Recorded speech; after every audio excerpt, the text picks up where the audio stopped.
Hello and welcome to Europe Conversation. My guest today is the President of Ukraine, Volodimir Zelenszkij. He is joining us from a secret location close to the front line.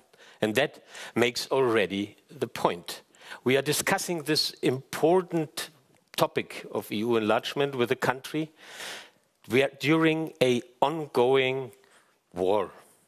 What a challenging situation and what a decisive moment in history.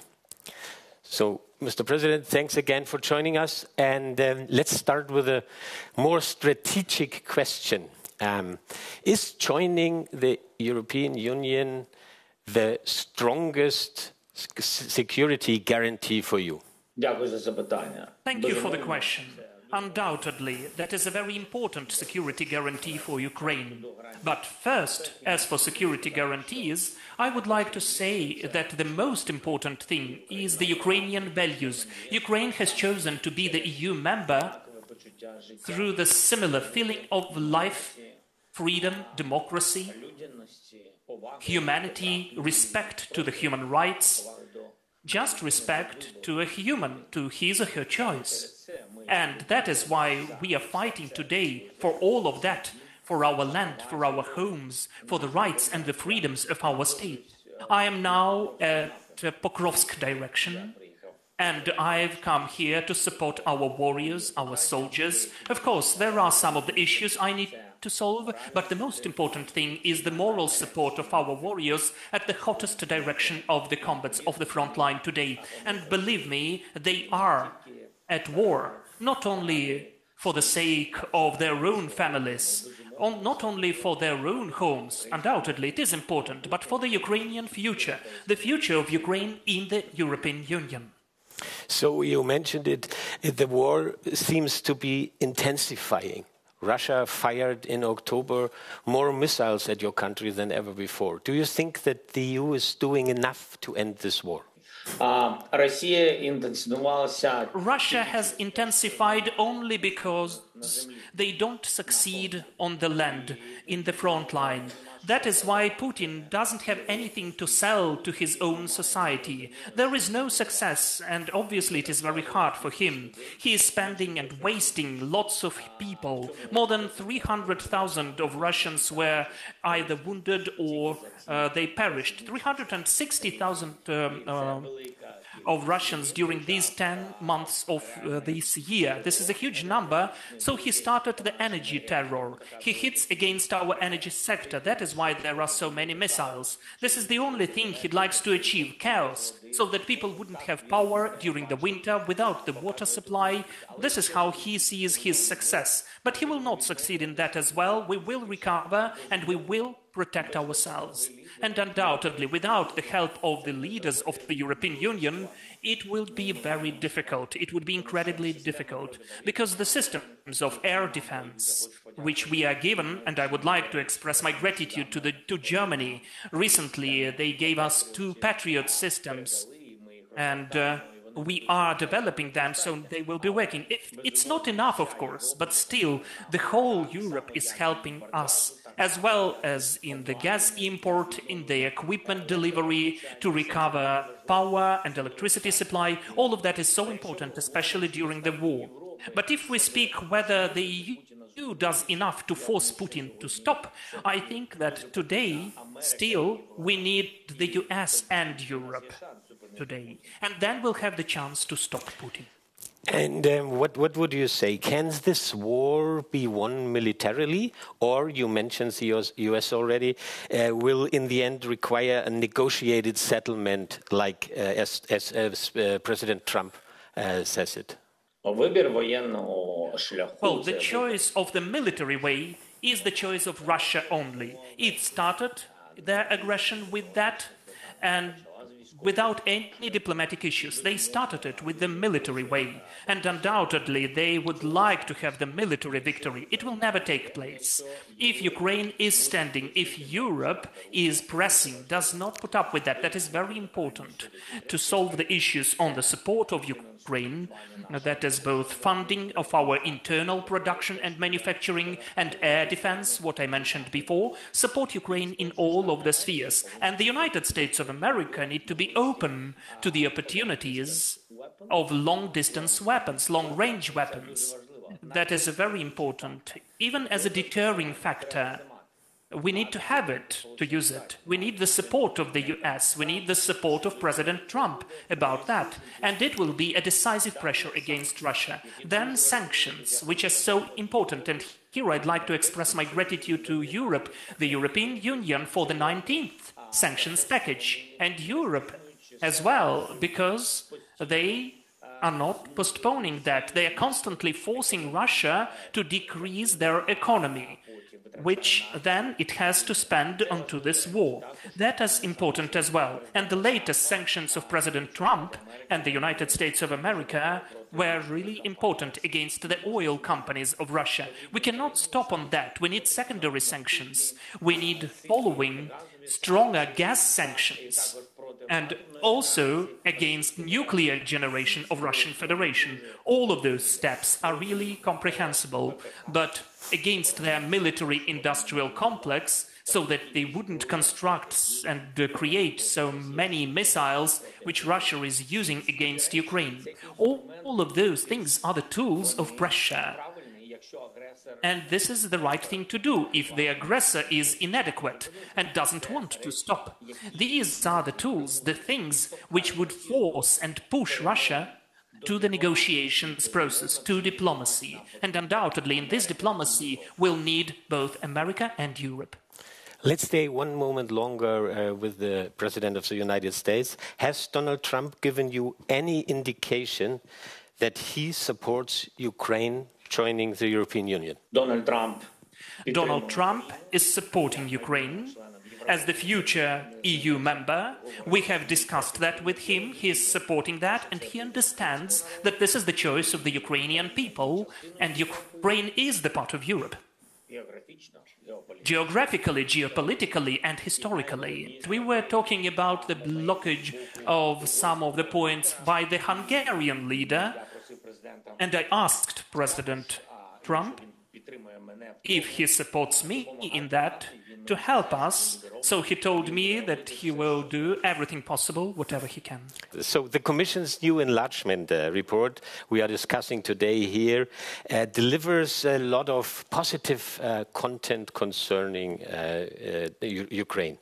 At one point it states, and I quote, "Despite the very difficult circumstances the country finds itself in on account of Russia's war of aggression, Ukraine continued to demonstrate remarkable commitment to the EU accession path over the last year." Remarkable commitment, Mr. President. Does that sound like a compliment to you, or more like much more needs to happen? For us, it's a very high assessment, evaluation of our work and our service, and I would like to thank for that to the European Union, the Presidents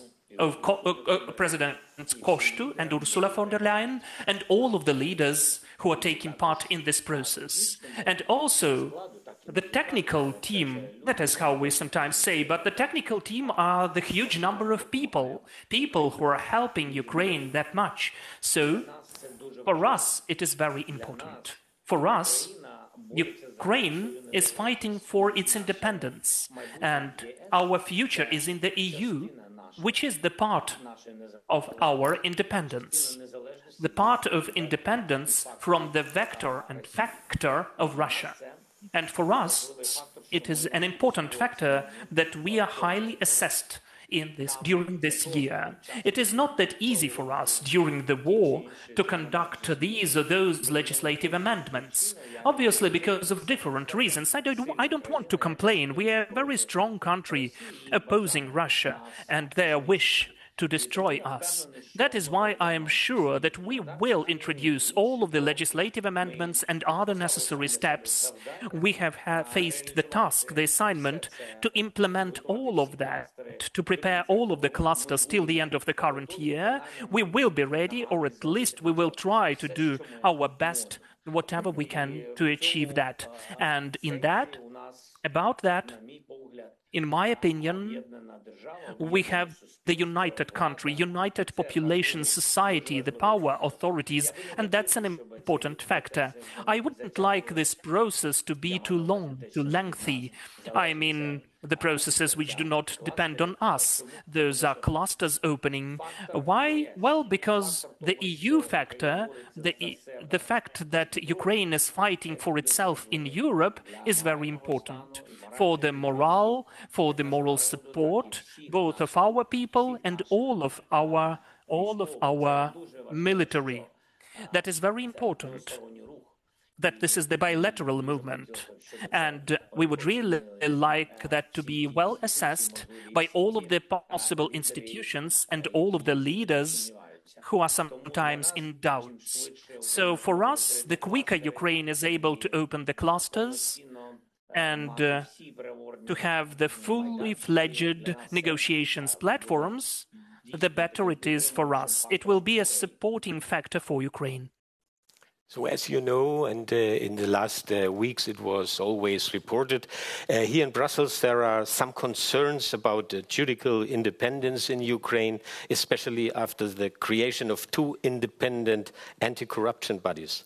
The enlargement report says, recent negative trends, including a growing pressure on the specialized anti-corruption agencies and civil society, must be decisively reversed. What will you do to address these concerns? Well, in my opinion, I do not see that in the report. I know that there are certain messages, but I would check the real quotes from the report. But secondly, during the war, we have implemented the widest, the broadest anti-corruption infrastructure in Europe.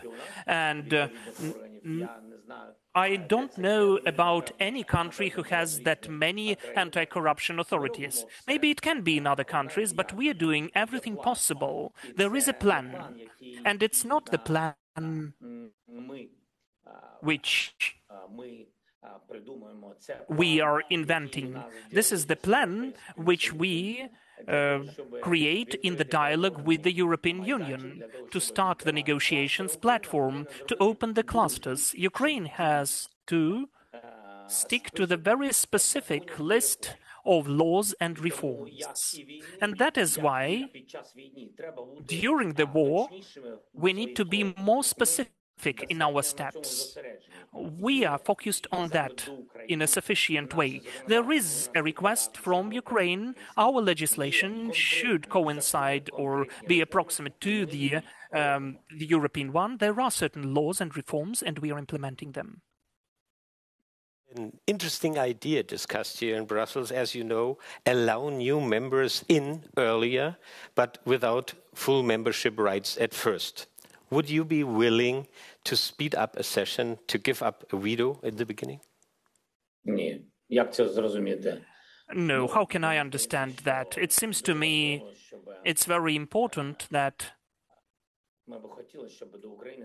we would like that Ukraine could get such a treatment as to the equals. And if we speak about the EU membership, it has to be fully fledged.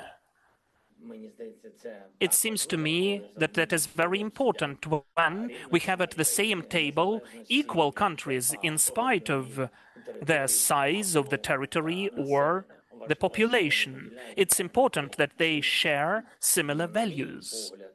In my opinion, you cannot be semi or demi-member of the EU. Talking about veto, there is all eyes on Hungary. So Ukraine had hoped to open 5 clusters. None of them has happened because Hungary blocked it by veto. What would you be prepared to offer Viktor Orban to move this forward? I'm not sure that Ukraine has to bargain with its own values. Russia failed to do that. So I don't know. I don't think that Ukraine or that the Hungarian leader can do that. You cannot stop the people in their rights.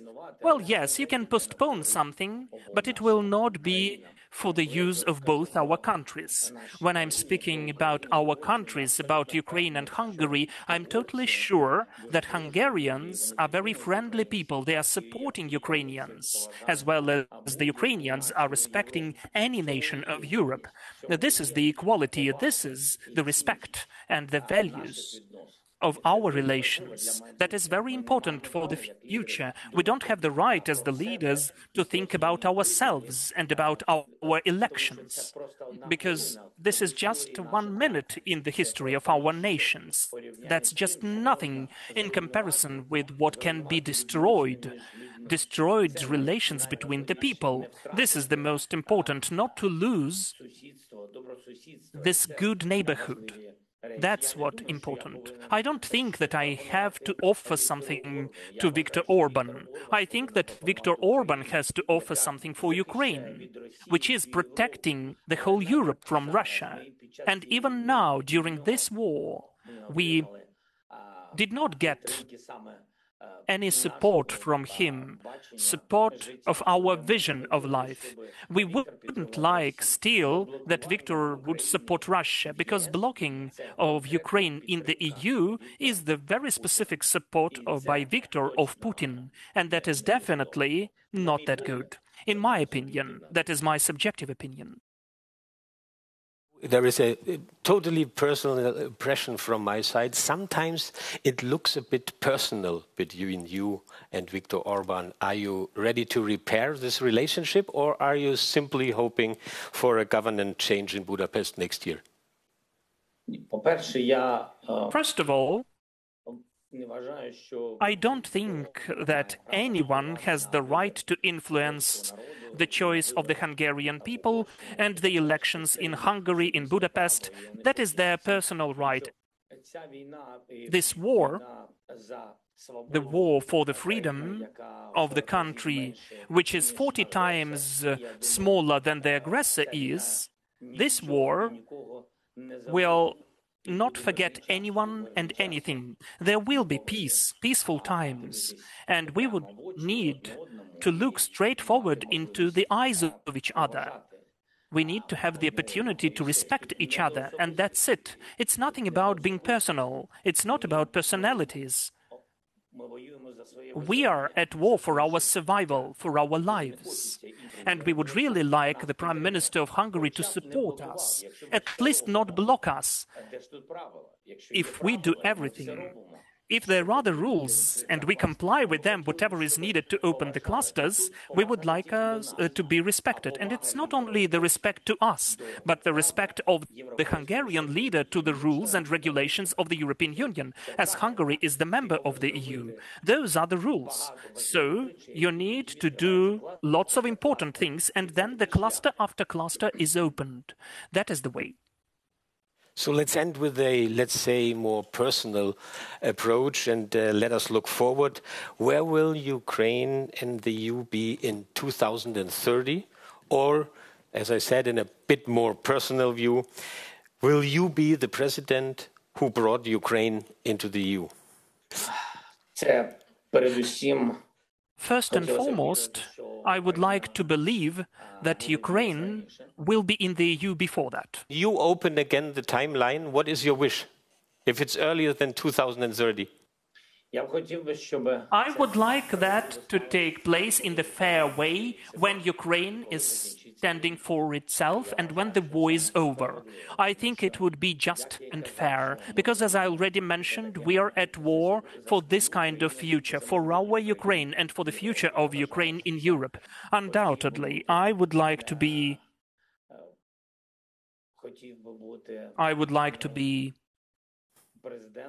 the president who is the president of Ukraine, which is in the EU. But it does not mean, definitely, that this is the main priority. The main thing is that Ukraine could join the EU. But who is the president then, at the moment, is the secondary thing. So thank you for this preview, a bit of personal previews. Thank you for being our guest today, and have a good and successful day. And when we wish you that, it's much more than just a polite closing. So thank you for coming on the Europe Conversation. Thank you.